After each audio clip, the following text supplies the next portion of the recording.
Un espacio dirigido a la reflexión y análisis sobre el magisterio social de la Iglesia. Un panel de altura que discute la realidad actual guiado por los documentos magisteriales. Los expertos ya están listos para arrancar tu programa Iglesia, Estado y Sociedad. Saludos, bienvenidos a otra edición más de Iglesia, Estado y Sociedad, este espacio del Instituto de la Doctrina Social de la Iglesia, en donde analizamos y discutimos distintos temas importantes para nuestro diario vivir, para nuestra convivencia como pueblo, y sobre los cuales la Iglesia y su magisterio social tienen algo que decir. En el día de hoy vamos a estar dialogando con el doctor Víctor García San Inocencio, un buen amigo de la Pontificia Universidad Católica de Puerto Rico, director del programa de responsabilidad pública, transparencia e integridad de nuestra universidad, pasado legislador, profesor universitario, abogado, y sobre todo una persona que ha estudiado y ha combatido en la primera línea de fuego el tema que nos trae hoy, que es lamentablemente el eterno problema de la corrupción. ¿Verdad? Sabemos que el Papa Francisco ha denunciado de manera muy enérgica la corrupción, diciendo, y cito directamente al Papa Francisco, pecadores sí, corruptos no. Que la corrupción representa la antítesis de una persona, primero cristiana y segundo de una persona con algunos principios al menos básicos de convivencia social. Así que le damos la bienvenida a el compañero, amigo, doctor Víctor García San Inocencio. Víctor, gracias por estar aquí. Muchas gracias por la invitación, un placer. Una alegría muy grande estar con la audiencia de este programa y contigo. Víctor, este problema de la corrupción a muchos de nosotros y a muchos de nuestra audiencia me sospecho que nos tiene ya hastiados y parece ser el problema de nunca acabarse. Por el contrario, cada día se agrava un poco más. En las pasadas semanas hemos tenido una secuela, ¿verdad? Una cantidad de arrestos, de convicciones, de sentencias de distintos funcionarios públicos acusados y convictos de corrupción, algunos que han levantado la mano ellos mismos. Y tú sé que has tenido una historia de lucha contra la corrupción. Me gustaría quizás, ¿verdad?, a manera de introducción, que nos hables un poco de cuál fue tu experiencia pasada como ayudante legislativo y como legislador con este tema de la corrupción. Pues, tuve la oportunidad y el privilegio de, durante 24 años, que cuando uno lo suma es casi un cuarto de siglo, estar a cargo, entre otras cosas, de investigar casos de corrupción gubernamental desde la portavocía del Partido Independentista Puertorriqueño en la Cámara desde 1985, y me correspondió continuar ese trabajo cuando 12 años después estuve por los próximos 12 como portavoz del PIB en la Cámara. Nos parece intensa la corrupción cuando los hechos están cerca, pero uno, habiéndolo mirado durante tantos años, desde la década del 80, uno podría decir que en términos de casos de corrupción, la naturaleza y profundidad de los mismos y el deterioro que suponen han estado siempre ahí. Lo que varía quizás mucho tiempo después, es decir, a 2022, es el desparpajo y descaro con que se exhiben, no las manifestaciones y la normalización de la corrupción, nada más, sino las explicaciones y justificantes y algunos de los mecanismos que se ingenian otros corruptos para mover al campo de la legalidad lo que de otra manera sería corrupto.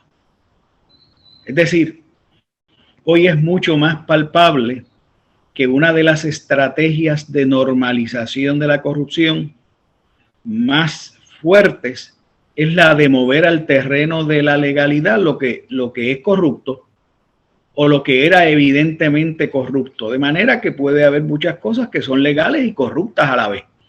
Y en esta época del neoliberalismo, la ideología neoliberal de mercado, el mercado se ha encargado de legalizar muchas de sus tropelías. Y cuando hablo del mercado no hablo de un comerciante X o un comerciante Y, sino hablo del proceso de apropiación del mundo público y del aparato jurídico y del aparato gubernamental para simplemente promover los intereses avaros, avariciosos y egoístas de los que controlan los grandes capitales en el mundo. Así que hoy lo que tenemos es un movimiento descarado de legalizar prácticas corruptas y de además naturalizar la corrupción. Naturalmente, perdón por la redundancia, pero los casos que surgen nos estremecen, pero habría que decir que la mayor parte de esos casos que surgen y que nos estremecen representan primero la punta del témpano y en segundo lugar los casos menos graves de corrupción, por más abominables que parezcan. Son como una especie de colección o de recolecta que se hace de corruptos para cubrir una cuota y tratar de apaciguar las muchas inquietudes e indignación que esto genera en la gente. Fíjate, Víctor, me gustaría quizás un poco que profundizáramos más en este aspecto de la que llamas de manera muy interesante la corrupción legal, ¿verdad? Nosotros en estas últimas semanas, en estos últimos meses, hemos estado bombardeados con unas situaciones en las playas del país que ciertamente son situaciones donde se evidencia la corrupción legalizada, ¿verdad?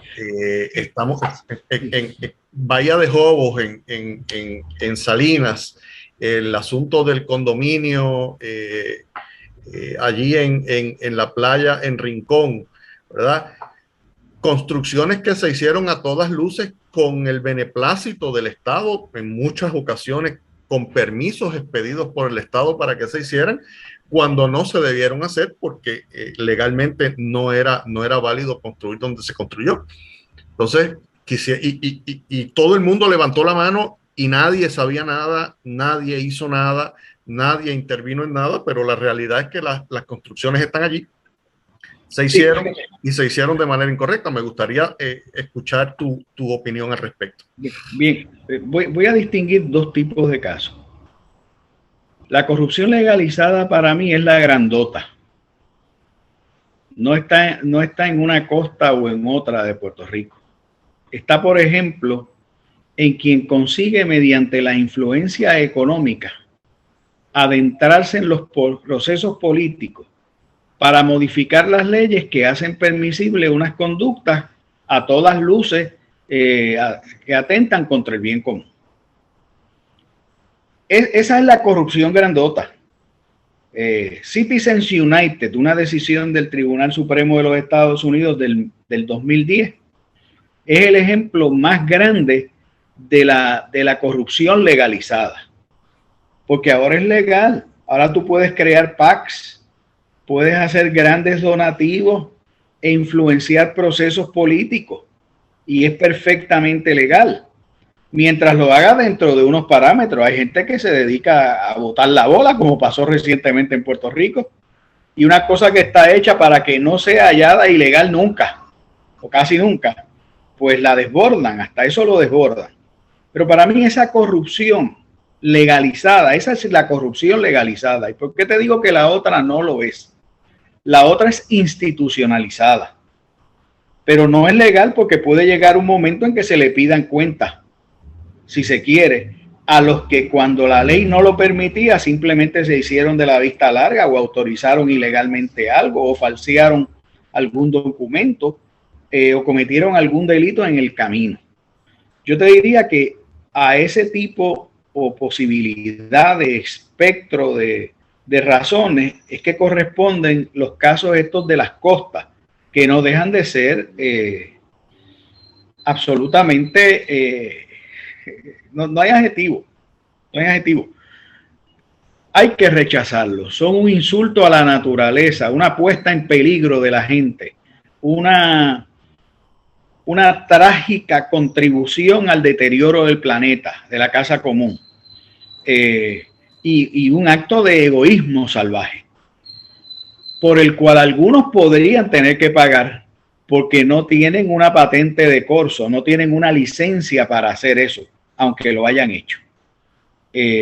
Por eso es que les están ahora, debido a la presión pública, los están procesando. Ahora, ¿qué es un caso de corrupción grandota? Sistema contributivo puertorriqueño.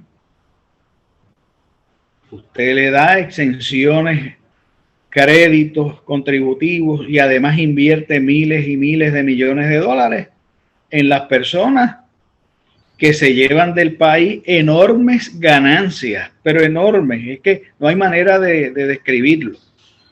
Eso se ha normalizado y usted lo ha permitido año tras año, y no solamente ha creado un ordenamiento jurídico para ello, sino un ordenamiento administrativo para incentivarlo, para promoverlo, para propiciarlo. Mientras el gobierno del país está quebrado, mientras hay unos servicios que no se pueden dar. Yo llamo a eso también corrupción, dentro del marco de lo legal. Y entonces creo que hay que distinguir esas dos esferas de la corrupción, porque claro está, luego está los actos de corrupción flagrantemente ilegales. El del alcalde que se consigue varios alcaldes, que se consiguen un segundo sueldo multiplicado al sueldo de alcalde por dar contratos, a cambio de dar contratos y proteger a determinados contratistas. Otros que rompen el récord y se agencian también una pensión después de salir de su cargo. Ayer se declaró, o anteayer se declaró culpable uno de esos alcaldes. O el legislador que establece un esquema mediante el cual, según lo encontró un jurado convicto, le sube el sueldo a sus empleados para que los empleados en retorno le paguen a él un salario adicional de lo que perciben como empleados. Pues ya eso es, ¿verdad? Ese es el descaro último. Y hay tantas instancias, los contratos que se inflan. Eso es ilegal. Pero el sistema de contratación que no propicia la supervisión adecuada de ellos. El hecho de que no se pongan a trabajar a las agencias que se supone que ejerciten los controles, las agencias de fiscalización, o el hecho de que la abulia o la fatiga o el cansancio se apodere de algunas de esas agencias y no intervengan o se les pase. Claro está el caso más vulgar del funcionario que le hacen la trampa en la cara y guarda silencio, o que es cómplice, aunque no derive ganancia de ello, porque ahora la excusa es, no, yo no me gané un centavo en eso. Óyeme, no te tienes que ganar un centavo, incumpliste tu deber como funcionario, ya incurriste en responsabilidad y en un acto corrupto. Así que creo que es bien importante, y es bien importante educar al país sobre no solo las modalidades, sino las regiones. Porque en la corrupción legalizada, lo que yo llamo la corrupción legalizada, el único instrumento que tiene el pueblo es el voto para sacar a los que crean esas estructuras legalizadas corruptas. Es cambiar los gobiernos, es cambiar las leyes, cambiar la reglamentación, es exigir transparencia, rendición de cuentas y participación para ejercitar esa fiscalización y auxiliar esos mecanismos de control. Y fíjate, Víctor, que me parece muy importante este planteamiento que me traes, porque uno de los principios fundamentales de la doctrina social de la Iglesia es precisamente la participación ciudadana en el quehacer de la vida social del país. Y una de esas responsabilidades enormes es pedir la rendición de cuentas a los oficiales electos.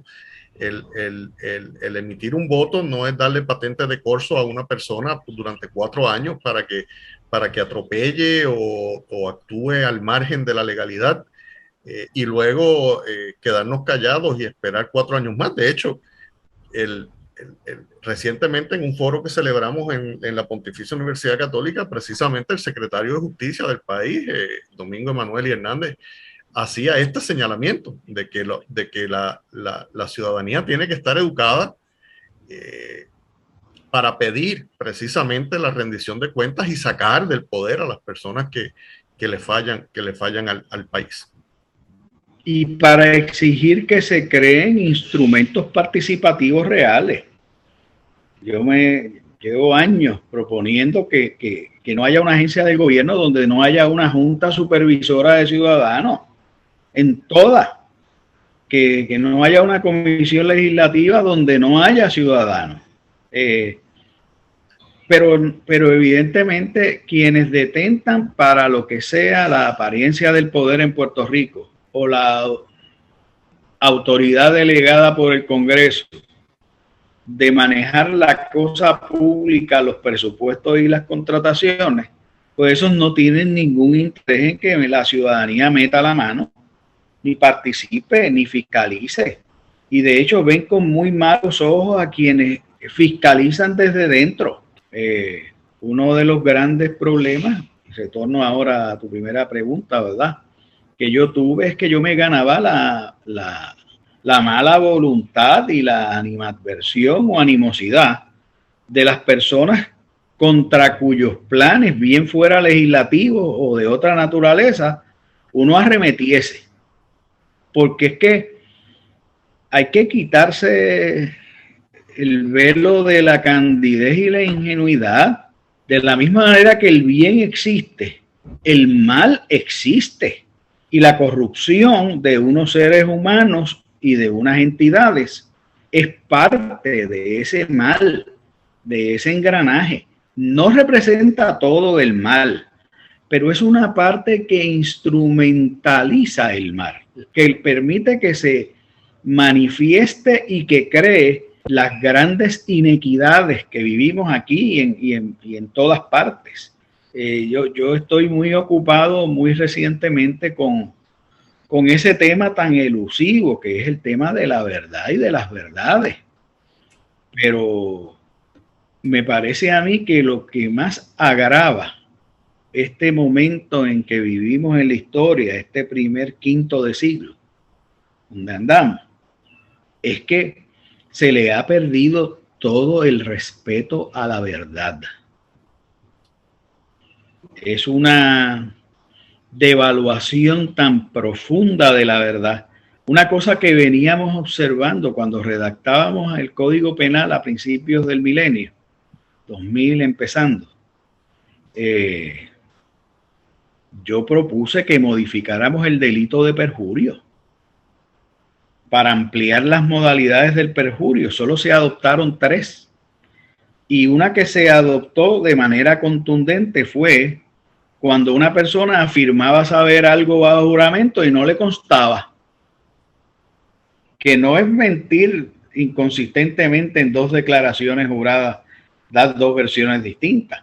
Que no es mentir a sabiendas, es afirmar como cierto algo que no le constaba.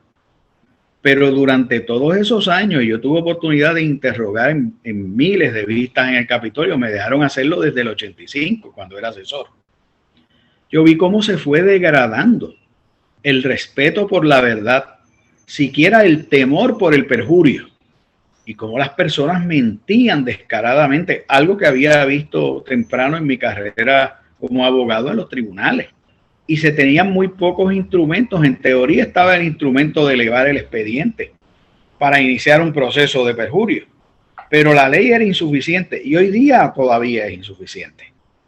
Entonces, creo yo que en cómo trabajamos con la verdad, en el mundo de las verdades alternas, en el mundo de las metaverdades, en el mundo de las realidades antivirtuosas, que llaman realidades virtuales, porque hasta del lenguaje se apropian. En un mundo como este, es imperativo trabajar con el concepto de la verdad, que es trabajar con el concepto de la integridad, que es con el concepto de la formación, de la educación del ser humano desde el vientre hasta el resto de la vida. Porque si no educamos, si no trabajamos con la verdad, o con las verdades, yo no tengo problema de hablar de las verdades en plural. Las verdades no tienen que ver nada con la relativización. Por el contrario, es un reconocimiento de que puede haber puntos de vista correctos desde perspectivas distintas. Pues la búsqueda de la verdad, frase trillada, en todos los órdenes de la vida es indispensable si queremos trabajar con este semillero de corrupción. Que, insisto, una parte es institucionalizada, otra parte es en la operación de las instituciones, aunque sea ilegal, y otra parte es tremendamente diseminada en la sociedad. Hay que decirlo con dolor. Víctor, tenemos que ir a una pausa, pero al regreso continuamos con esta interesante conversación. Así que no se retiren, en breve regresamos con Iglesia, Estado y Sociedad. Iglesia, Estado y Sociedad. Bienvenidos nuevamente a este programa Iglesia, Estado y Sociedad, donde estamos conversando con el doctor Víctor García San Inocencio sobre el tema de la corrupción, sus diversas manifestaciones, en ánimo de educar a nuestro pueblo y proveerle herramientas reales para que puedan tomar acción y pedir la rendición de cuentas. Estábamos hablando al terminar el primer segmento sobre el concepto de la verdad, ¿verdad? Y el manoseo que existe sobre el concepto de la verdad. Y me surge, Víctor, inmediatamente una idea en la mente, que es el concepto de la transparencia. Puerto Rico es un concepto muy manoseado, ¿verdad? Todo el mundo habla de la transparencia, todos los políticos y nuestros funcionarios electos van a trabajar por la transparencia, pero realmente no existen mecanismos efectivos de rendición de cuentas, y mucho menos existen mecanismos efectivos de fiscalización, donde el Estado hace todo lo posible por mantener en secreto la información que debería ser pública, ¿verdad? Y lo hemos visto en todos estos procesos privatizadores de los últimos tiempos, el contrato de Luma, por ejemplo, el contrato en su momento de la privatización del aeropuerto y tantas otras iniciativas de estas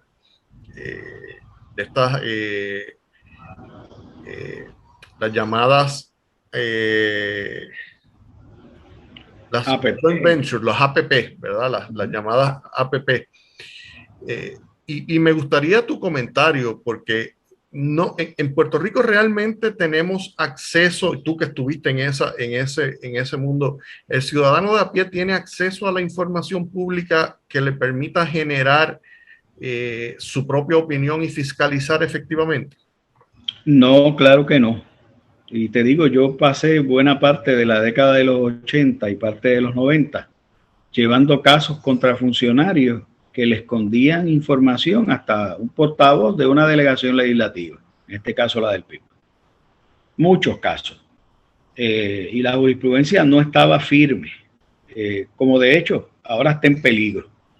Es posible que sea un área de retroceso en donde el caso de Vives vaya a parar a un depósito de antigüedades, porque hay una resistencia horrenda, especialmente en todo a que se fiscalice todo este proceso de privatización en donde lo público ha sido expropiado por lo privado. Es una completa inversión de todos los términos. Eso está, la administración de eso es privada, aunque los bienes sean públicos. No, esa administración es privada y nosotros le damos un dinero y además le dimos un contrato para que tengan inmunidad por si meten las patas. No puedan responder en daño. Ese tipo de asalto, eso es un atraco. Y es un atraco legalizado. Y no me estoy refiriendo a un contrato en particular, podríamos hablar de varios contratos. El que más está a flor de piel, porque la gente está totalmente furiosa, es el de la luz, el de la compañía, el contrato que le dieron a la compañía Luma. Nunca hubo un contrato sobre el servicio de luz con más oscuridad, porque no hay espacio ni para la transparencia. Eso es un hoyo negro, de allí no hay forma que se pueda mirar nada. Esta gente le miente a la legislatura, le miente a las comisiones legislativas, le esconde la información, no van a las comparecencias, los tienen que compeler. Y esa gente ya controla segmentos sustanciales, no solo de los haberes públicos, sino de los servicios que se rinden al pueblo. Pero claro está, financiado con el dinero de los contribuyentes, pero sin responder. Y entonces los que están llamados a hacer alguna exigencia se debaten entre ser timoratos y tímidos, creándole una terrible fama a Puerto Rico de pusilanimidad gubernativa, que creo que es el único concepto que aplica. Y por lo tanto, Puerto Rico es la tierra perfecta para hacer negocios, especialmente si es para expropiar lo público. Y ahí tienes todas estas manifestaciones. Entonces, la pregunta de si el ciudadano tiene acceso, no solamente no tiene acceso, yo voy a decir algo más y es terrible, excepto un puñado de organizaciones para ciertos aspectos. La gente en Puerto Rico no sabría qué hacer con los 8 millones de cajas de información que le mandaran o de terabytes si es electrónico. Porque tampoco preparamos a la gente para que pueda ejercitar ese derecho, y lo tiene que hacer pues a través de quienes se aventuran a hacerlo en aspectos muy, muy reducidos del espectro de lo que tendría que ser fiscalizado. Porque la realidad es esta en todos los países. Se supone que el gobierno, un gobierno civilizado, tenga un sistema de cotejo y de controles, de frenos y contrapesos, que se encarguen internamente de controlar a una máquina que es muy grande, que puede aplastar a cualquier ciudadano y a todos los ciudadanos, si uno está bajo control. Esa es la teoría constitucional básica de la separación de poderes.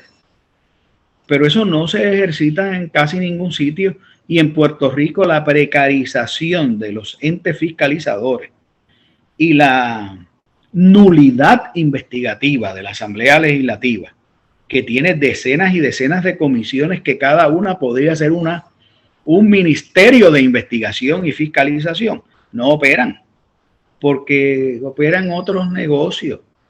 En un país con la legislatura en un partido o en otras fuerzas políticas que el Ejecutivo, debiera ser un paraíso para la fiscalización, pero entran en otros pactos silentes, a escondidas, donde las tramas que se hacen públicamente parecieran ya estar prediseñadas para llenar un vacío, pero en términos fundamentales y reales coinciden en las mismas cosas en lo que refiere a la privatización de la función gubernativa. Entonces, cuando tú vienes a ver quiénes son los donantes a las campañas, quiénes son los influencistas políticos, pues aquí hay gente que le apuesta a los dos. Y este es un sistema entonces precarizado políticamente en cuanto a legitimidad, donde cada vez más gente pugna porque porque se rompa con ese tango de romperle el baile. Y por eso es que tú ves también reacciones a veces pueden ser trágicas, jocosas y hasta casi demenciales, de atribuirle a las demandas del pueblo carácter demoníaco o cosa parecida. Y eso es parte de lo que empobrece el discurso político. O sea, eso normaliza no solamente la corrupción como hecho, sino que la normaliza como hecho político y probablemente jurídico, aunque los casos que se caen de la mata se procesan y como son tantos, pues nos mantienen inundados el calendario. Yo te decía antes de irnos a la pausa que hay un tipo de corrupción que explica por qué está normalizada la corrupción. Es que hay mucho corrupto en Puerto Rico, de carne y hueso, de los que no le interesa la fiscalización porque por allá roban pero por acá salpican, o porque cada quien hace su trampa. Olvidémonos ahora de las justificaciones. Si les regalan todo eso a los ricos, ¿por qué no puede haber? Porque yo no puedo ser un Robin Hood aunque robe y me olvide de los otros. Esas son otras actitudes, pero esas actitudes son productos de un deterioro que se va apoderando del país, deterioro de la verdad, deterioro producido por la normalización de antivalores, que mucho antivalor pulula por todas partes por ahí. Uno respira, ve medios de comunicación y ve la exaltación del antivalor y de los antivalores. Para cada valor hay uno más antivalores, pero el énfasis es en el antivalor. Y cuando eso sucede, pues lo que tenemos es gente adorando el becerro de oro. Lo que tenemos es gente y muy desorientada y muy perdida. Y esto no me estoy refiriendo proselitistamente ahora a los aspectos religiosos que compartimos, ¿verdad? Me estoy refiriendo a que la gente deja de creer en todo, no cree en nada. O dice creer, pero practica otras cosas. Y esa gran incongruencia, esa absoluta falta de coherencia que inunda al país, pues es natural que esté dentro de muchas empresas y en la gestión pública también. Por lo tanto, es una lucha formidable, no en el sentido positivo, en términos de tamaño. Es una lucha magna y tenemos que tirarnos a la calle. Como bien ha dicho el Papa Francisco, hay que llevar la iglesia a la calle y cada uno de nosotros a la calle y hablar con que la gente en Puerto Rico escucha. Y uno los confronta. Mira, yo estuve los otros días en un sitio y me iban a cobrar una cantidad extravagante por un producto. Y yo le digo, pero hombre, ¿por qué esto es así? Me dice, mira, déjame decirte algo, me susurra la señora que está atendiendo el negocio. Yo puedo conseguirlo más barato. Me hace una guiña. Mucho más barato. Y yo le dije, por favor, no se atreva. Me hace falta, pero no se atreva. Y piense si usted le está haciendo bien a su negocio o al país haciendo eso. Parece que era caliente, como dicen en la calle. Y entonces, mira, cuando yo escucho a alguien decirme, muchacho, tengo un pillo en la luz, que eso estoy pagando 20 pesos. Yo enseguida me paro, me gano un enemigo. A lo mejor no era mi amigo. Y digo, pero por favor, ese es el ejemplo que tú le vas a dar a tus hijos. Que cuando tu hijo roba un banco, cuando tu hijo haga un fraude dentro de 10 o 15 años, tendrás tu memoria suficiente para preguntarte cuando te robabas la luz y el niño observaba lo que sea que tú hayas colocado para robártela. Esos son ejemplos. O el comerciante que se queda con parte del IVU. Y es dinero que no va a la prestación de servicios. Es una epidemia. Fíjate, Víctor, este es un tema que yo creo que va al meollo de nuestro problema y de nuestra discusión, y es el tema de la cultura de la corrupción que vivimos en el país, ¿verdad? Que tiene diversos factores. Muchos es que la gente han comenzado a ver como que la corrupción paga, ¿verdad? Más que eso, es una manera de ser, una manera de vivir, más que de operar. Lo es. Y entonces tenemos que estar muy pendientes porque lo que nosotros hacemos como adultos es lo que nuestros niños y nuestros jóvenes aprenden y van a el modelaje. En su momento. El modelaje. Y lo que los líderes políticos hacen también es modelaje. Y que los legisladores que salen culpables es modelaje. Lo es. Víctor, el pensamiento de algunas personas, esto yo siempre se lo digo a mis estudiantes, y es que me ha sucedido cuando uno le dice a una persona que uno al radicar su planilla de contribución sobre ingresos reportó todos los ingresos que tuvo. Extraterrestre. Te miran mal, se burlan de ti, hasta se ríen porque tuviste la osadía de cumplir con la ley. De decir la verdad. Y de decir la verdad, exactamente. Entonces, pues ese es el tipo de actitud diaria que muchas veces lo hacemos hasta de manera sin darnos cuenta, que perpetúa en la historia la corrupción, porque es la misma actitud que nos lleva a justificar al político corrupto, que nos lleva a justificar a la persona en el ámbito privado que ayudó a que el político se corrompiera, que siempre los pasamos por alto en la discusión como regla general. Y esto es lo que tenemos que combatir. Tenemos que empezar a mirar la corrupción como un mal que hay que combatir en todos los frentes y que nunca está bien pasarse de listo. Y que hay que factorizarlo.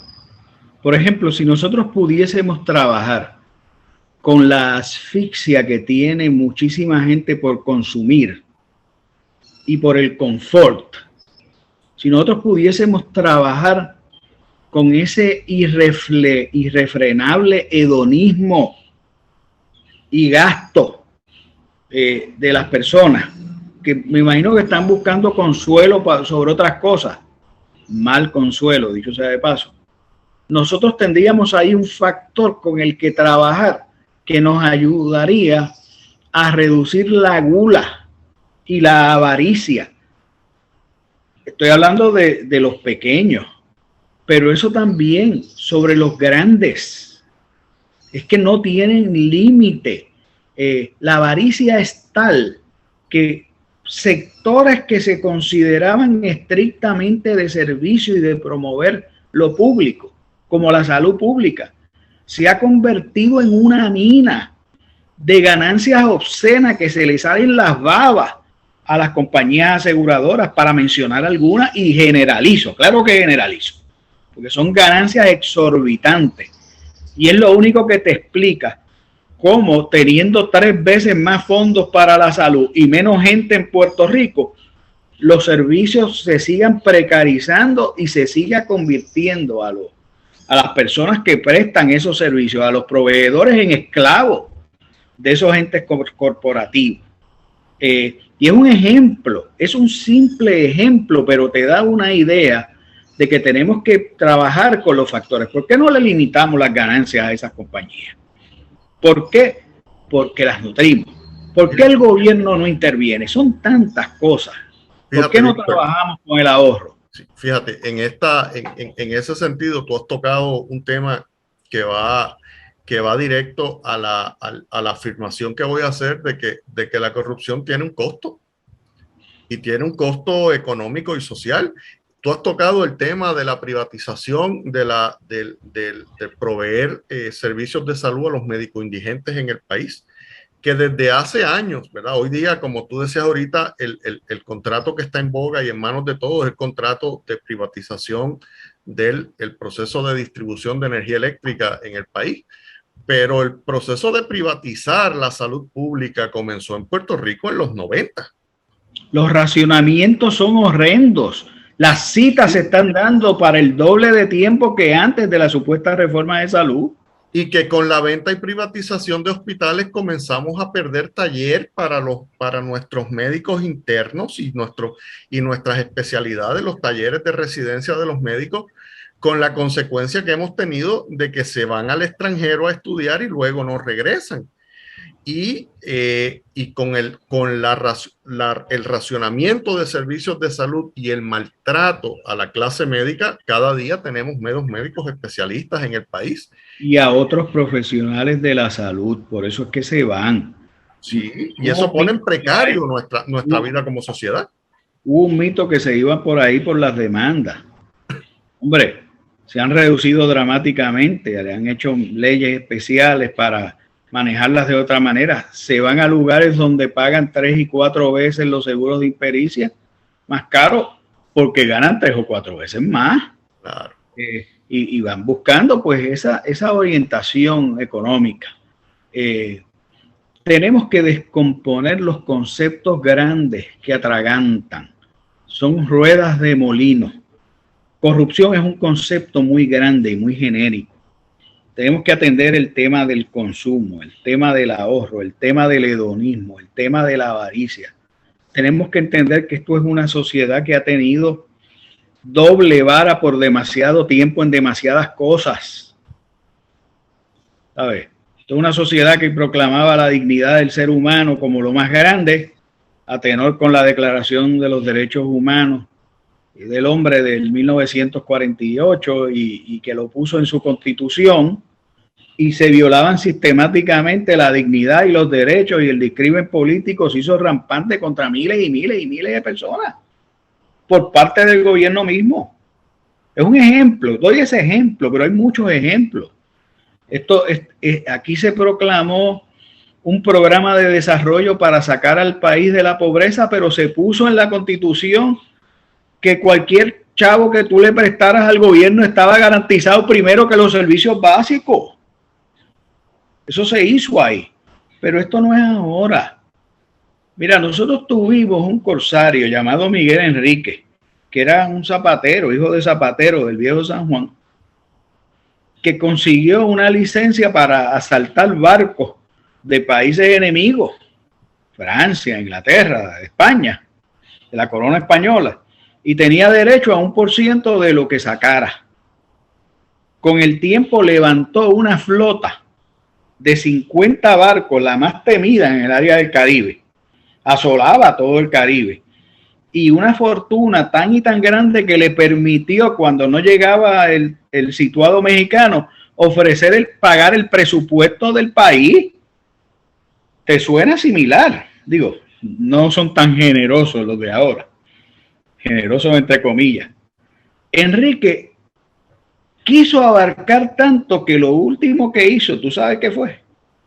Cogía barcos destartalados en distintos lugares del Caribe, los llenaba de provisiones, los traía al puerto de San Juan, y como toda la carga la podía sacar sin pagar contribuciones, pues el barco se quedaba destartalado y se lo dejaba a la corona, pero había evadido el pago de las contribuciones por toda la carga que metía en los barcos en contrabando. ¿Se te parece algo de esa historia de hace 200 años? Definitivamente las coincidencias son dramáticas. La doble vara. Hay que trabajar con las dobles varas desde chiquito. Desde chiquito. Nos tiene que dar vergüenza a los que somos padres cuando estamos criando a nuestros hijos y delante o a espaldas de ellos hacemos algo que realmente no es lo correcto, por chiquito que parezca. Pero no, la crianza ahora la hacen por allá en la escuela, la tienen en la calle, o peor aún, les entregamos un aparato que los hipnotiza y que los sumerge en las peores perspectivas del mundo. Víctor, el tiempo nos ha traicionado, tenemos que se nos ha acabado el tiempo del programa. Podríamos estar aquí haciendo 3 o 4 programas más sobre este tema y me comprometo a volverte a invitar próximamente para que continuemos esta conversación. Te agradezco el que nos hayas ayudado a despertar ciertamente en las mentes y los corazones de nuestra audiencia esa preocupación por comenzar a combatir desde nuestro entorno mismo, particular este drama de la corrupción, y con la esperanza de que algún día logremos vivir en una sociedad más honesta. Gracias por sacarle tu tiempo para estar con nosotros. Tengo que despedir el programa.